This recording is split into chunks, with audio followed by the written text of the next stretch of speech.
আসসালামু আলাইকুম রহমতুল্লাহ ভাই, কি করতেছেন? এই তো ভাইয়া খোলে ভিজাতেছি। ভালো আছেন ভাই?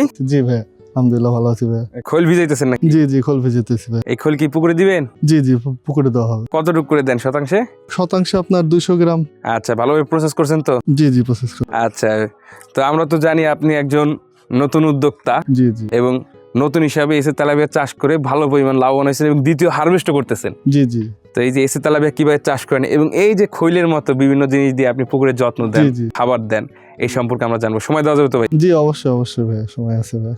আচ্ছা তারা আসছেন, খুশি হয়েছে ভাইয়া। আচ্ছা, তাহলে একটু ধরেন, একসাথে পানিটা ঢালি, তারপর না করি যাই একসাথে নাকি? জি চলেন এখন এটা থাক নাকি, তারপর কথা বলি। আসেন একটু আচ্ছা। কথা বলা যাক। আসসালামু আলাইকুম, আমি আলামিন। সাকিব অ্যাগ্রোটেক প্রাইভেট লিমিটেডের পক্ষ থেকে আপনাদের সকলকে জানাই আন্তরিক শুভেচ্ছা এবং অভিনন্দন। আজকে আমরা চলে এসেছি সিরাজগঞ্জ জেলার উল্লাপাড়ার এসে তেলাপিয়া চাষ করে বেকারত্ব থেকে বেরিয়ে আসা রহমতুল্লাহ ভাইয়ের খামারে, যিনি এসে তেলাপিয়া চাষ করে পেয়েছেন দারুণ রকমের সফলতা এবং নিজ এলাকা সহ আশেপাশে পেয়েছেন অনেক সাড়া।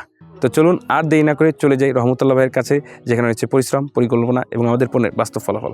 তো রহমতুল্লাহ ভাই, আপনাকে প্রথমেই ধন্যবাদ জানাই, আপনি আপনার মূল্যবান সময় আমাদেরকে দিয়েছেন। ভালো আছেন ভাই? জি আছে, আলহামদুলিল্লাহ ভালো আছি ভাইয়া। তো আমরা তো বর্তমানে আপনার একটা পুকুর পাড়ে দাঁড়িয়ে আছি, তাই তো? জি ভাইয়া। আচ্ছা, আপনার এই পুকুরটি সহ মোট কতটি পুকুর আছে? আমার এখন 3টা পুকুর আছে, একটা নার্সারি পুকুর আর 2টা বড় পুকুর আছে। আচ্ছা, এই পুকুরগুলো কত শতাংশের? একটা আছে আপনার 150%, একটা আছে প্রায় আপনার 70-80% মতো, আর যেটা আপনার নার্সারি ওইটা 15% মতো হবে। তাহলে মোটামুটি আপনার 3টা পুকুরের আয়তন ভালোই। জি আচ্ছা, তাহলে এই 3টা পুকুর কি সম্পূর্ণটা আপনার নিজেরই, না কোনো পুকুর লিসে নেওয়া? না, 2টা পুকুর আমার নিজের, যেটা আপনার এই 150% যেটা এটা আমার নিজস্ব, আর যেটা আপনার নার্সারি যেটা 15% ওইটা আমার নিজস্ব, আর আরেকটা যেটা আছে ওইটা আমার লিসে নেওয়া আছে। ওখানে আমাদের নিজেদেরও ভাগ আছে, মানে নিজেদের, মানে পৈতৃক? পৈতৃক পুকুর। জি আচ্ছা, তাহলে ওই পৈতৃক পুকুরে আপনি কেমন লিজ দিতে হয়, কত বছরের জন্য লিজ নিছে? ওখানে আমি 3 বছরের জন্য নিছি। তার আমার যে ভাগটা ওইটা বাদে আর যে 4টা ভাগ আছে ওইটা আমার চাচাদের, ওটা দিয়ে দিতে হয়। কেমন টাকা দিতে হয়? 70-75% মতো পুকুরটা, ওইটাতে আপনার 3 বছরের জন্য আপনার 1,50,000 এরকম দিতে হয়। 1,50,000 টাকা আসলে নিজেদের জন্য একটু কমই পাইছি, হয়তো অন্য কেউ নিলে একটু বেশি দিতে হতো। বেশি দিতে হইতো। জি আচ্ছা, এই যে আপনার বর্তমান যে পুকুরটার সামনে আমরা দাঁড়িয়ে আছি, জি মূলত একটা কালচার পুকুর, তাই তো? জি কালচার। আচ্ছা, এই পুকুরটাতে বর্তমানে কি কি মাছ আছে? এখানে আসলে মেইনলি আছে তেলাপিয়া মাছটা, প্লাস বাংলা মাছ আছে, আপনার সব স্তরের মাছই আছে। বাংলা মাছটা কি সাথী ফসল হিসেবে? জি, সাথী ফসল হিসেবে। আচ্ছা ভাই, এই যে আপনি যে বললেন আপনার পুকুরে তেলাপিয়া মাছ আছে এবং সাথী ফসল হিসেবে বাংলা মাছ আছে। এটা কি কোনো লোকাল তেলাপিয়া না কোনো কোম্পানি? জি, এটা সাকিব অ্যাগ্রোটেক লিমিটেডের তেলাপিয়া। এখানে আমি মোটামুটি 25,000 পিস তেলাপিয়ার মতো দিয়েছি, পাশাপাশি সাথী ফসল হিসেবে বাংলা মাছ দিয়েছি। 2026 সালের এসে তেলাপিয়া পোনার দাম নির্ধারণ করা হয়েছে প্রতি পিস 1 টাকা 45 পয়সা করে। তাহলে আর দেরি কেন, আজই এসে তেলাপিয়া পোনার অর্ডার করুন এবং প্রায় 0% মৃত্যু হারে পোনা ডেলিভারি গ্রহণ করুন। আচ্ছা ভাই, এই যে আপনি মাছ চাষে কতদিন যাবত আছেন? মাছ আছে মোটামুটি 7-8 মাসের মতো আছে। 7-8 মাসের মতো? জি। আগে কি করতেন? এই পুকুরের বয়স কতদিন?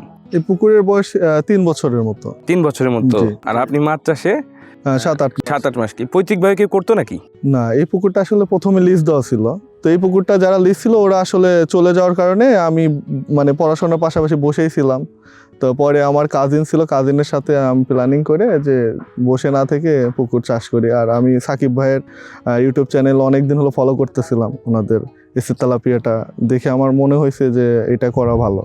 তো তারপরে আসলে হঠাৎ করে হয়ে যাওয়া, তো আলহামদুলিল্লাহ এখন এখানে মনোসেক্স তেলাপিয়া, যে এসে তেলাপিয়া, এটা চাষ করা হচ্ছে। আর 8 মাসের শুরুটা যখন মাছ চাষে যখন আসলেন, তখন শুরুটা কি এসে তেলাপিয়া দিয়ে শুরু করছেন? জি এসে তেলাপিয়া দিয়ে শুরু করছি। তাহলে আপনি এই যে 8 মাসে কয়টা হারভেস্ট চালাচ্ছেন এখানে? এখানে একটা হারভেস্ট হয়েছে আর একটা হারভেস্ট সামনে হবে, রানিং। জি। আচ্ছা, এই যে রহমতুল্লাহ ভাই, আপনি মাছ চাষে এসে তেলাপিয়া দিয়ে মাছ চাষ শুরু করলেন এবং একটা হারভেস্ট উঠে বিক্রিও করছেন। জি ভাই। পাশাপাশি আরেকটা হারভেস্ট এসে তেলাপিয়া রাখছেন। এসে তেলাপিয়া রাখছি। জি। আচ্ছা, এই যে আরেকটা হারভেস্ট যে এসে তেলাপিয়া রাখছেন, প্রথম যখন হারভেস্টটা উঠাইছেন, জি, তখন কয়টা কেজি করে বিক্রি করেছিলেন?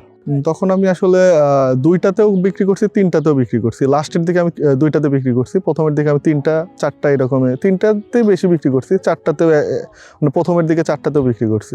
আচ্ছা আচ্ছা, তাহলে কেমন রেট পাইছিলেন তখন? তখন আমি 175, 70, 75 এরকম রেট পাইছি। আচ্ছা, তাহলে মনে হয় একটা ভালো অ্যামাউন্টের জি, বিক্রি করছেন। আলহামদুলিল্লাহ ভালো আচ্ছা, আচ্ছা। বিক্রি করা হয়েছে। এই যে তাহলে ওইটা বিক্রি করছিলেন কতদিন পর? মানে এই যে যে সাইজটা আসলো জি। 3টা 4টা এবং 4 মাসের থেকে শুরু হয়েছে। 4 মাস থেকে আপনি বিক্রি করা শুরু করছেন। জি, তাহলে কি 4 মাসে আপনার কয়টা কেজি চলে আসছিল? 3টাতে কেজি চল। 3টা কেজি চলে আসছিল। জি তারপর থেকে আপনি বিক্রি শুরু করছেন। জি ভাই, আচ্ছা, তাহলে এটা কত শতাংশের পুকুর?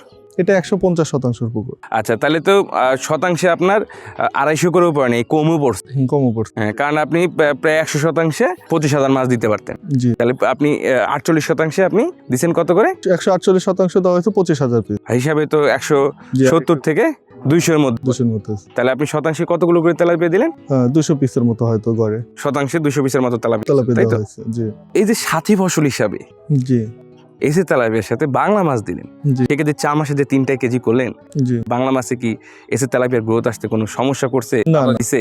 কোনো সমস্যা হয়নি। এমনিতে গ্রোথ ঠিকঠাক ভাবে আসছে? হ্যাঁ, ঠিকঠাক আসছে। না না, অবশ্যই লাভ হয়, কারণ আমি যখন তেলাপিয়াটাতে যদি আমি কিছু লাভ করি, বাংলা মাছটা আমার ওই তেলাপিয়ার খাবারেই আমার বাংলা মাছটা হয়ে যাইতেছে, তো বাংলা মাছের যে টাকাটা ওইটা আমি পুরাটাই আমি লাভ করতেছি।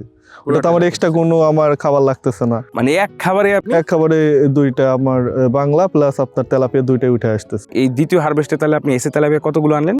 আনা হয়েছিল আপনার 37,000-এর মতো। আচ্ছা আচ্ছা, তাহলে প্রথমবারে ভালো একটা প্রফিট জেনারেটের পর বড় আকারে একটা জি আলহামদুলিল্লাহ। পোনা আনছেন সাকিব এগ্রো থেকে, এসে তেলাপিয়াই তো নাকি? এসি তেলাপিয়া আনা হয়েছে। আচ্ছা আচ্ছা আচ্ছা, তারপর আর একটা পুকুরও নিছেন, সেটা তো দিচ্ছেন। জি জি যেহেতু বড় করে ধরছেন দেখেই তো 37,000 পোনা আনতে হয়েছে। জি ভাই। আচ্ছা ভাই, এই যে 3টা কেজি করে যে বিক্রি করলেন, জি সব মাছ কি বিক্রি করতে পারছিলেন না কিছু মাছ না না, কিছু মাছ রয়ে গেছে ভাই। কিছু মাছ রয়ে সব গেছে? মাছ তো আসলে টানলে আসে না, দেখা যায় যে ওঠে না কিছু তেলাপিয়া, ওইগুলা আপনার আছে এখনো। আছে।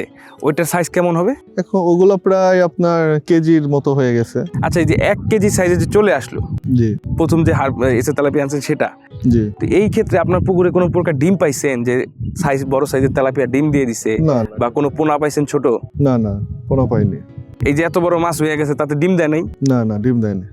তাহলে কি বলা যায় এসে তেলাপিয়া ডিম দেয় না? না, ডিম দেয় না ভাইয়া, মোটামুটি আমরা যা দেখছি ওরকম ডিম পাইনি। তাহলে এসে তেলাপিয়া অরিজিনাল মনোসেক্স তেলাপিয়া বলা যায় তো? জি, অরিজিনাল মনোসেক্স ভাইয়া। তাহলে এই যে কেউ যদি চায় যে এই এসে তেলাপিয়া 1 থেকে 2 কেজি করবে, সেক্ষেত্রে কি করা সম্ভব? অবশ্যই সম্ভব। কিভাবে করতে পারে? 2 কেজি করতে হলে আপনার মোটামুটি 1 বছরের উপরে লাগবে।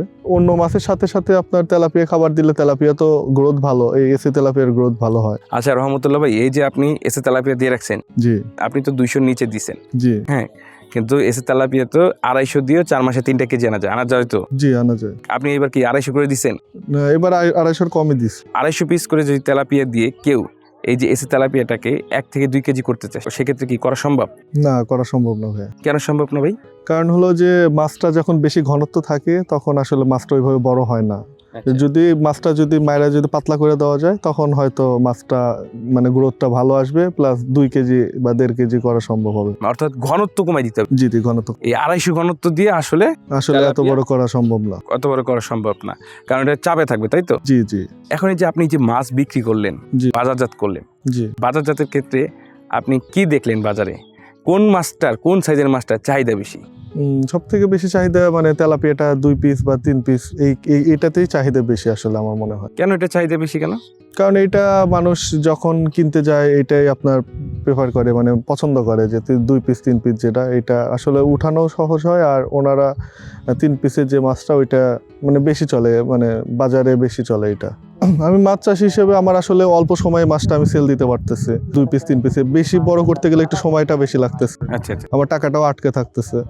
আর যারা ক্রেতা তাদের সুবিধা হলো যে আপনার যখন 2 পিস 3 পিস কেজি হয় তখন মাছটা 3 পিস কেজি হলে মোটামুটি একটা ফ্যামিলিতে লোক থাকলে বেশি পিস হলে একটু সুবিধা হয়, বা অল্প মাছ একটা পিস মাছও অনেকে কিনতে পারে ক্রেতা, সেই হিসাবে 3 পিস 4 পিস হলে আপনার তাদের সুবিধা হচ্ছে, সুবিধা আমার মনে হয় এটা। দ্বিতীয়ত আপনি একজন চাষি হিসেবে 2 বার করে যে করতেছেন 1 বছর, জি। 8 মাসেই তো 2 বার করতেছেন, জি জি তাই তো? তাহলে আপনি যদি আগে বিক্রি করেন তাহলে বছরে 2 থেকে 3 বারও করা সম্ভব। জি জি, করা আচ্ছা সম্ভব। আচ্ছা আচ্ছা, তাহলে আপনার মতে কি 3 পিচে বিক্রি করাই সব থেকে উত্তম। সব থেকে উত্তম। তো ভাই বুঝতে পারলাম আপনি কিভাবে মাছটা বিক্রি করছেন জি এবং কতটুকু সাইজ বিক্রি করছেন, আপনার রেট সম্পর্কে জানতে পারলাম। তো ভালোভাবে লাভবান হয়েছেন তো? জি আলহামদুলিল্লাহ, ভালো লাভবান হয়েছে। যাক আলহামদুলিল্লাহ, লাভবান হয়েছে। আপনার লাভবান হলে আমরা একটা সন্তুষ্টি পাই। আচ্ছা, এই যে এসএ তেলাপিয়া যখন আপনি অর্ডার দিতে গেছেন, অর্ডার কি মোবাইলে দিয়েছেন না ওইখানে কোম্পানিতে যেয়ে দিয়েছেন? না না, আমি অর্ডার মোবাইলেই প্রথমে দিয়েছি, পরে আমি একবার কোম্পানিতে যেয়ে কথা বলি। আচ্ছা, এই যে আপনি 15টা অর্ডার করলেন, জি অর্ডার করার ক্ষেত্রে আপনি মাছ চাওয়া মাত্রই দিয়ে দিচ্ছেন না আপনি নতুন হিসাবে আপনার কত হাজার মাছ দিয়ে শুরু করা উচিত আপনার পুকুরের বিষয়ে জানতে? জি জি, প্রথমে আসলে পুকুরের বিষয়ে কি কি দরকার এগুলো সবই আমাকে খুঁটিনাটি তারা বলছে, এমনকি পুকুর প্রস্তুত করতে হবে কিভাবে বা কিভাবে মানে আপনার নার্সারি করতে হবে, এগুলো সব সম্পর্কে ওনারা আমাকে আইডিয়া দিয়েছিল। পরে আমি আসলে তাদের ইনস্ট্রাকশন ফলো করে আমি মানে শুরু করি স্টেপ বাই স্টেপ। আচ্ছা ভাই, এই যে আপনি মাছটা অর্ডার করা হয়ে গেল, তারপর তো আপনি পুকুর তৈরি করছেন, নার্সিং করছেন। জি জি আপনি তখন কি আপনার 3টা পুকুর ছিল? আপনি না, না। বলছিলেন যে প্রথমে একটাই ছিল। জি জি, তখন এই একটা পুকুর। এই পুকুরটাই ছিল, যে জি, জি। পুকুরটার সামনে আমরা এখন দাঁড়িয়ে। জি জি, এই পুকুরটাই শুধু ছিল। আচ্ছা, সেক্ষেত্রে এই একই পুকুরে আপনি নার্সিং করছেন কিভাবে? আমি তখন এখানে আসলে নার্সিং করছি আপনার নেট দিয়ে, আপনার বাঁশ দিয়ে আপনার ঘেরাও করে, তারপরে আমি নার্সিং করছি এর ভিতরে। নেট দিয়ে ঘেরাও করে তারপর মানে আলাদা একটা জায়গা নেটিং এর জন্য, মানে যে জায়গাটা সিলেক্ট করা হয়েছে যে এতটুকুর ভিতরে আমি আসলে মাছটা নার্সিং করব, ওই জায়গাটা আমি ঘেরাও করে নিছি আচ্ছা। নেট দিয়ে, বাঁশ দিয়ে। আচ্ছা দেন আমি এর ভিতরে নার্সিং করছি। আচ্ছা, মানে 15টা একই পুকুর নার্সিং এর জন্য আপনি নেট দিয়ে ঘেরাও করে। জি জি, ঘেরাও এটা কত করে। শতাংশে ঘেরাও করছিলেন? এখানে আমি মোটামুটি 2 জায়গায় করছিলাম 12% মতো। এই যে 12%, তাহলে শতাংশে প্রায় 2000-এর মতো পারে, 2000 একটু বেশি আর কি। জি এই ঘনত্বে কি নার্সিংটা করলে সেক্ষেত্রে নার্সিংটা সুন্দরভাবে হয়? জি আলহামদুলিল্লাহ, সুন্দরভাবে হয়েছে। আচ্ছা, এই যে নার্সিং কমপ্লিট করলেন, নার্সিং পুকুরে রেডি করার জন্য আপনার তো একই পুকুর, জি নার্সিং পুকুর রেডি করতে গেলে তো পুরো পুকুরটাকে আপনার তৈরি করতেছে, তাই তো? জি জি, সেক্ষেত্রে পর্যায়ক্রমে আপনি কি কি দিয়ে তৈরি করছিলেন? প্রথমে আমি চুন দিয়েছি। কতটুকু করে দিচ্ছেন? চুন দিয়েছি শতাংশে 200 গ্রাম করে। আচ্ছা আর লবণ দিয়েছি, লবণও ওই 200 গ্রাম করে দেওয়া হয়েছে। তারপরে আপনার জীবাণুনাশক, তারপরে আপনার লাস্টে আমি প্রোবায়োটিক, আপনার চিটাগুড় যেটাকে বলে নালি চিটাগুড়, ওইটা দিয়ে আমি আপনার প্রোবায়োটিক করে দিয়েছি। আচ্ছা, মানে পর্যায়ক্রমে আপনি চুন, লবণ এবং জীবাণুনাশক করে জি পুকুরের পানি ঠিকঠাক করে তারপর প্রোবায়োটিক দিয়ে জি, তারপরে আপনি নার্সিংয়ে নিয়ে মাছটা দিচ্ছেন। দেওয়া হয়েছে। আচ্ছা আচ্ছা আচ্ছা, তো নার্সিংয়ে আপনি কতদিন মাছটা রাখছিলেন? নার্সিংয়ে আমি আপনার 1 মাসের একটু বেশি রাখছিলাম। আপনাকে পোনাটা দিছে কি সে ড্রামে না অন্য কিছু? না না, পলিতে আপনার অক্সিজেন করা ছিল, ওর ভিতরে মনে হয় একটা পলিতে 1000 করে মাছ ছিল, ওইটা দেওয়া হয়েছে। সেক্ষেত্রে আপনি কি শূন্য মৃত্যু হারে মাছটা পাইছেন? জি জি, শূন্য। পলিতে কোনো মাছ মরা ছিল না? না না, কোনো মাছ মাছ আইনা যখন ঢালছেন তখন মরা পাইছে? না না, মারা পাই। আচ্ছা, মাছ আইনা যে পলি থেকে আপনি মাছটা কিভাবে ছাড়ছেন? পলিতে আসলে প্রথমে পুকুরটাতে আমি কিছুক্ষণ ভাসায় রাখছিলাম, পলি সহকারে? পলি সহকারে। আচ্ছা। 10-15 মিনিট 20 মিনিটের মতো ভাসায় রাখার পরে আমি পলি আর রবারটা কেটে পরে আমি মাছটা ঢেলে দিয়েছি। আচ্ছা, এই যে পলি 10-15 মিনিট ভাসায় রাখলেন, এটা জি। কেন করছেন?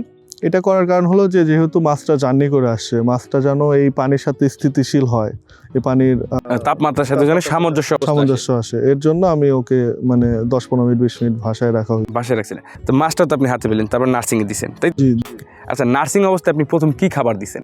আসলে প্রথমে দিছি হলো আপনার এটা বলে হলো গুঁড়া ফিড, যেটা একদম যেটা মিনি একদম গুঁড়া থাকে ওইটা, আচ্ছা। ওই ফিডটা দেওয়া হয়েছে। আচ্ছা ওই ফিডটা আমি 10 দিনের মতো দিছি। তারপরে আমার পর্যায়ক্রমে আমি 0.5 0.8 আচ্ছা আচ্ছা, অন এইভাবে দেওয়া হয়েছে। কোন সময় কতটুকু খাবার দিতে হবে এবং কয় বেলা দিতে হবে? এবং আপনি বললেন যে আপনি ধারাবাহিকভাবে প্রথম অবস্থায় পাউডার দিচ্ছেন এবং 0.5। জি জি, এই যে কোন সময় কতটুকু খাবার দিতে হবে, কি পরিমাণ দিতে হবে, এই সম্পর্কে আপনি জানেন কিভাবে? সম্পর্কে আসলে সাকিব অ্যাগ্রোটেক থেকে যখন আমরা পোনাটা নেই, তার সাথে আমাদেরকে একটা ইনস্ট্রাকশন বই দেওয়া হয়। ওখানে আসলে মাছ চাষের মোটামুটি যেগুলা প্রয়োজনীয় জিনিস, এগুলো সবই ওখানে ইনস্ট্রাকশন দেওয়া থাকে। কতটুকু খাবার দিতে হবে, মাছের সাইজ গ্রোথ কতটুকু হচ্ছে এটা দেখানো হয়, প্লাস আপনার কতদিন মানে মাছের যখন সাইজটা বড় হয় তখন কোন খাবারটা দিতে হবে, মানে পর্যায়ক্রমে মানে 4 মাসের যতটুকু চার্ট বিক্রি করার আগ পর্যন্ত সবটাই ওখানে দেওয়া আছে। মানে ওই বই থেকে আপনি খাবারটা দিতেন? জি, আচ্ছা ভাই, ওইটাতে কি গ্রোথের কথাই বলা আছে না পুকুরের পরিচর্যা এবং পুকুরের কেমন রেডি করবে ওইটাও বলা ছিল? সবই বলা আছে। আচ্ছা, তাহলে তো ভাই বলাই যায় যে সাকিব অ্যাগ্রোর যে বইটা সেটা হলো আদর্শ চাষ ব্যবস্থার একটা বই, জি নাকি? জি জি, কি ভাই, মাছ খাবার ঠিকই খাচ্ছে কিন্তু আশানুরূপ ফল পাচ্ছেন না, আর মাছ চাষে বারবার লস খাচ্ছেন? তাহলে আজই এসএ তেলাপিয়া পোনা চাষ করেন, কারণ এসএ তেলাপিয়া পোনা খায় কম, বাড়ে বেশি, আর তাই খামারি ভাইদের প্রথম পছন্দ এসএ তেলাপিয়া পোনা।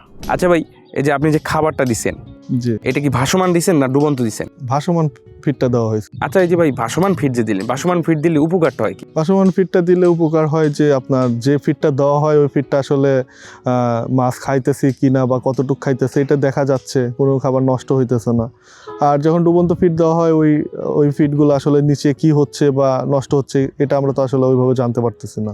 তো আমার মতে ভাসমান ফিডটা দেওয়াই উত্তম। আচ্ছা ভাই, এই যে ভাসমান ফিড দিলেন, কিন্তু মাছ চাষের পর থেকে পুকুরের একটা পরিচর্যা আছে, জি, জি। মাসিক পরিচর্যা। জি, মাসিক পরিচর্যা তো নিতে হয়। জি, অবশ্যই নিতে হয়। তো মাসিক পরিচর্যা হিসেবে আপনি কি কি করতেন? আমি প্রতি মাসে চুনটা দিতাম 200 গ্রাম হারে, প্লাস আপনার লবণ জীবাণুনাশক এটা দিছি, আর আপনার প্রোবায়োটিক আর আপনার যে চিটাগুড় দিয়ে যেটা ওইটা প্রতি মাসে দেওয়া হতো। আচ্ছা ভাই, এই যে আপনি প্রোবায়োটিকটা ব্যবহার করেন, জি, এটা কোন কোম্পানির প্রোবায়োটিক আর এটার নাম কি? জি, আমি আসলে এখানে প্রথম থেকেই আমি ইউজ করতেছি সাকিব অ্যাগ্রোটেক থেকে নেওয়া আপনাদের ওদের ইকো কেয়ার যেটা, ওইটাতে আমি সবথেকে ভালো রেজাল্ট পাইছি। সব থেকে ভালো রেজাল্ট পেয়েছেন ইকো কেয়ারটা দিয়ে? আগে অন্য কোম্পানি দিয়েছেন মনে হয় দুই একটা? মানে আমি প্রথমে ইকো কেয়ার দিছি, মাঝখানে আমি যখন আনা হয় নাই তখন আমি অন্য কোম্পানিটাও দেওয়া হয়েছে, কিন্তু আমি ইকো কেয়ারে সবথেকে ভালো রেজাল্ট পাই। তারপরে যে এই, পর্যায়ক্রমে আপনি মাসিক পরিচর্যা নিচ্ছেন, খাবার দিচ্ছেন, তারপরে আপনি কত মাস পর মাছটা উত্তোলন করা বিক্রি করা শুরু করেন? 1 মাসের একটু বেশি আপনার নার্সিং করছি, তারপরে তার 3 মাস পরে আমি আপনার বিক্রি শুরু করছি। এই যে ভাই বিক্রি করা যে আপনি শুরু করলেন, বিক্রি করতে কি কষ্ট আছে না বিক্রি করাটা সহজ? প্রথমবার তো আসলে আমরা প্রথম নতুন ছিলাম, ওইভাবে বুঝি নাই। তো আমার এখানে এক চাষি ভাই ছিল, ওনার সাথে আমি পরামর্শ করে এখানে স্থানীয় জেলে দিয়ে আমি মাছটা টান দিচ্ছি। আসলে কোনো কষ্টই নাই। প্রথম হয়তো বা মনে হইতে পারে, ভয় লাগতে পারে, কিন্তু আসলে এরকম কোনো কষ্ট নাই। মাছ আমি টান দিয়ে পরে আমি এখানে স্থানীয় যে আপনার পাইকার বাজার যে আছে ওখানে আমি মাছটা নিয়ে আপনার সেল করছি। ওনাদের সাথে যোগাযোগ ছিল। আমার মাছ নিয়ে যে বিক্রি করতে সময় লাগে নাই, প্রায় 1 ঘন্টার ভিতরেই মাছ আমার সেল হয়ে গেছে। 1 ঘন্টাও লাগে না, আধা ঘন্টার ভিতরে সেল হয়ে গেছে। মানে সেল হইতো দেরি হয় না? না, দেরি হয়নি। আচ্ছা, ওই মাছ যখন বিক্রি করতে গেছেন সেখানে অন্য কোনো কোম্পানির তেলাপিয়া পাইছেন? জি, জি, জি, অবশ্যই। তাদের থেকে আপনার কি মাছ দ্রুত বিক্রি হয়েছে না দেরিতে বিক্রি? অবশ্যই বিক্রি হয়েছে। আমার মাছের যে কালার ছিল অন্য তেলাপিয়ার আসলে অত সুন্দর কালার ছিল না। মানে অনেক তেলাপিয়া দেখা যায় যে কালচে হয়ে যায় বা ওরকম মানে দেখতে সুন্দর লাগে না। আসলে মাছের চেহারাটা তো একটা ইম্পর্টেন্ট। মানুষ যখন ক্রেতারা যখন আসবে মাছের চেহারা দেখে তো ক্রেতা আকৃষ্ট হবে। তো এই ক্ষেত্রে সাকিব অ্যাগ্রোটেকের মাছের চেহারাগুলো সুন্দর ছিল। আর গ্রোথও কেমন? গ্রোথ অবশ্যই অনেক ভালো ছিল। তাহলে আপনি সুন্দর করে মাছ বিক্রি করছেন, মাছ বিক্রি করতেও সমস্যা হয় না, এবং কালার এসে তেলাপিয়ার যে একটা কালারের বৈশিষ্ট্য সেটা দেখে দ্রুত মাছ বিক্রি হয়ে গেছে। জি, জি। আচ্ছা ভাই, বর্তমানে যে তেলাপিয়াটা আছে এটা আপনার কবে বিক্রি করার চিন্তা ভাবনা আছে? এটা আসলে আমার ইচ্ছা আছে যে আর হয়তো 2 মাসের মতো আছে। 2 মাসের ভিতরেই আমি বিক্রি করে শেষ করে দেবো। তারপরে আপনার ভবিষ্যৎ পরিকল্পনা কি, কি চিন্তা ভাবনা করতেছেন? মাছে থাকবো ইনশাল্লাহ, আপনার মাছ চাষে থাকবো, আর আরো বেশি চেষ্টা করব, আরো পুকুর যদি নিতে পারি, আরো পুকুর নিয়ে আরো আপনার তেলাপিয়াটা আরো চাষ করার ইচ্ছা আছে। যেহেতু তেলাপিয়া থেকে আপনি শুরু করছেন এবং লাভবান হইতেছে, সেক্ষেত্রে তেলাপিয়া চাষ করতে তেলাপিয়া চাষ করে, এবং আরো বড় সড়ো করতে চাচ্ছেন। জি। আচ্ছা, এই যে তাহলে সেক্ষেত্রে কোন কোম্পানির তেলাপিয়াতে থাকতেছেন আপনি? জি, সাকিব অ্যাগ্রোটেকে বিশ্বাস করছি, আশা করি সাকিব অ্যাগ্রোটেকের সাথে থাকা হবে যতদিন আছে। এমনকি আমাদের যারা চাষি ভাই আছে তাদেরকেও সাজেস্ট করবো সাকিব অ্যাগ্রোটেক থেকে তেলাপিয়া নিয়ে আপনারা চাষ করেন, আশা করি লাভবান হবেন। আচ্ছা রহমতুল্লাহ ভাই, যারা ঘরে বেকার বসে আছে, উদ্যোক্তা হতে চাচ্ছে, উদ্যোগী হয়ে কিছু করতে চাচ্ছে, কিন্তু কোন ব্যবসা দিয়ে শুরু করবে সেটা নিয়ে দ্বিধাবন্ধকতা করতেছে, তাদের উদ্দেশ্যে আপনি কি বলতে চান? যারা এখন বেকার বসে আছে ভাইরা, আমি তাদেরকে সাজেস্ট করব যে মাছ চাষে আসতে। কারণ মাছ চাষটা অনেক সহজ, অন্য সব ব্যবসার থেকে আমি মনে করি মাছ চাষটা অনেক সহজ, এমনকি খুব তাড়াতাড়ি লাভবান হওয়া যায়, আপনার প্রফিটটা খুব তাড়াতাড়ি আসে। সেক্ষেত্রে আপনি তাদেরকে কোন মাছ দিয়ে শুরু করতে বলছেন? আমি বলবো যে আমি যেহেতু সাকিব অ্যাগ্রোটেকে করছি, এমনকি ফলাফল ভালো পেয়েছি, আমার মোটামুটি ভালো লাভবান হয়েছি। আমি মনে করি যে সাকিব অ্যাগ্রোটেকের এসে তেলাপিয়া দিয়ে সবার প্রথমে শুরু করা উচিত, এমনকি আশা করি তারা অনেক ভালো লাভবান হবে। কেন এই সাকিব অ্যাগ্রো এসে তেলাপিয়া দিয়ে শুরু করবে কেন, কি কারণে? কারণ যে এই মাছটা অনেক তাড়াতাড়ি গ্রোথ হচ্ছে, এমনকি এটাতে আপনার বাজারজাত করলে এটার কালারটা অনেক সুন্দর আসতেছে, মানুষের বাজারে এটার চাহিদা ভালো পাইতেছে, এমনকি অল্প খাবারে মাছটা বড় হচ্ছে। আর নতুন হিসাবে আমি মনে করি যে আপনার এরা মানে সাকিব অ্যাগ্রোটেকে পুরো একটা গাইডলাইন দিচ্ছে, প্রথমে নার্সিং থেকে শুরু করে কালচার পর্যন্ত, পুরো মাছ বিক্রি করার আগ পর্যন্ত তারা পুরোপুরি গাইডলাইন দিচ্ছে। তারা একটা বই দিয়ে দিচ্ছে, সেই বইয়ে মোটামুটি সব কিছুই, খাবার থেকে শুরু করে পুকুর প্রস্তুত, এগুলো সব কিছুই বইয়ে আপনার ডিটেলসে দেওয়া আছে। প্লাস তারা প্রতি সপ্তাহে তারা খোঁজ নিচ্ছে মাছের কি অবস্থা বা পানির কি অবস্থা, এগুলো খোঁজ নিচ্ছে, গাইডলাইন দিচ্ছে তারা। তো আমি মনে করি যে সাকিব অ্যাগ্রোটেক হলো একটা ফুল প্যাকেজ। এখানে আসলে যদি কেউ শুরু করে ব্যবসা, যেহেতু নতুন মানুষ, আমি নিজেই নতুন ছিলাম, অনেক বাধা বিপত্তির সম্মুখীন হইতে হয়েছে। তো সাকিব অ্যাগ্রোটেক যেহেতু আমার সাথে ছিল, তো আমার দেখা গেছে অনেক কিছু আমার সহজ হয়ে গেছে, প্লাস তাদের কাছে পরামর্শ নিয়েছি মাছ চাষে।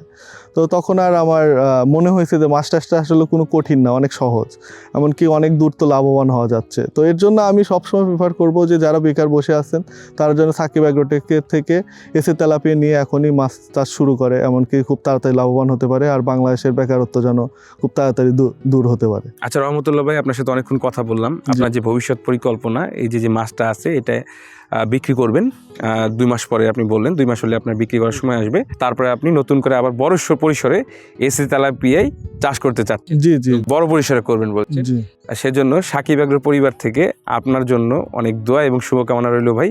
আজকের মতো তাহলে বিদায় নিই, জি আবার দেখা হবে ইনশাল্লাহ। জি, ইনশাল্লাহ দেখা হবে ভাইয়া। ঠিক আছে ভালো ভাই। থাকেন ভাইয়া, আসসালামু আলাইকুম। তো সুপ্রিয় দর্শক মণ্ডলী, এতক্ষণ আপনারা দেখতে পাচ্ছিলেন এসে তেলাপিয়া চাষ করে স্বাবলম্বী হওয়া সেই রহমতুল্লাহ ভাইয়ের গল্প কথা। সে বেকার বসে না থেকে ব্যবসায় ঝুঁকে মাছ চাষকে পেশা হিসেবে বেছে নিয়েছেন এবং মাছ চাষ করে লাভবান হয়েছেন। তো জি জি, সেজন্য আলহামদুলিল্লাহ। আপনি কোন মাছ চাষ করছেন? এসে তেলাপিয়া, সাকিব অ্যাগ্রোটেকের এসে তেলাপিয়া চাষ করছি, কারণ এসে তেলাপিয়া খায় কম বাড়ে বেশি এবং 4 মাসে সেল দেওয়া যায়, এমনকি বাজার চাহিদাও ভালো। বাজারের চাহিদা বলো। তো এই যে রহমতুল্লাহ ভাইয়ের মুখ থেকেই শুনলেন, তিনি এসে তেলাপিয়া চাষ করে বেকারত্ব থেকে বেরিয়ে এসেছেন, তাই তো? জি জি লাভবান হয়েছেন তো ভাই? জি, আলহামদুলিল্লাহ লাভবান হয়েছে। তো এই যে রহমতুল্লাহ ভাইয়ের মতো আপনারাও মাছ চাষ করে লাভবান হতে পারেন, সেজন্য আপনাদের প্রয়োজন এসে তেলাপিয়া চাষ করা। তো বন্ধুরা, আজকের মতো এই পর্যন্ত। আগামী কোনো এক ভিডিওতে কোনো এসে তেলাপিয়া চাষে সাফল্য অর্জিত খামারি ভাইয়ের গল্প নিয়ে আপনাদের সামনে হাজির হবো। ততদিন সুস্থ থাকুন, ভালো থাকুন, আসসালামু আলাইকুম।